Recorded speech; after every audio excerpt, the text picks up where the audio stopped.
So apparently not even a flood can wash racism away. Because when the Mississippi River broke loose in 1927, whole towns were drowning. Black people didn't get rescued. They got rounded up, put in camps, and told to be grateful for the help. Yeah, but help came with a price. The Great Mississippi Flood of 1927 wasn't just water. It was exposure. More than 600,000 people were displaced. And in the Mississippi Delta, that meant mostly Black families. Generations of people tied to that land by force, by labor, by blood. The river didn't discriminate, but the response sure did. The Red Cross came in like the cavalry for white people.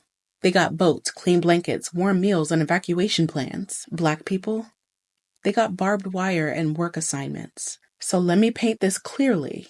Black families who survived the floods were forced into relief camps that looked suspiciously like prison yards. You couldn't leave without permission. You couldn't eat without labor. And if you complained, well, that just meant that you weren't grateful enough for your ration. And this wasn't rogue behavior. The Red Cross oversaw it. Federal officials monitored it, and nobody stopped it.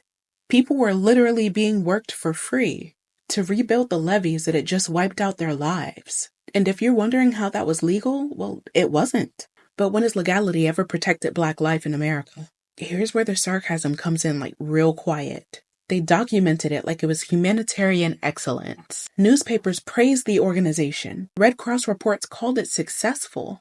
Meanwhile, people were sleeping in filth, rebuilding a state that would still call them a second-class citizen the moment the water dried up.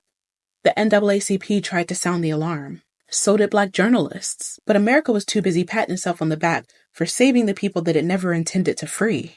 This wasn't a mistake. It was a blueprint. Disaster hits. White comfort is prioritized. Black pain is managed. And we're still seeing the ripple effects, from Hurricane Katrina to COVID responses, to who gets FEMA checks and who gets left in the heat.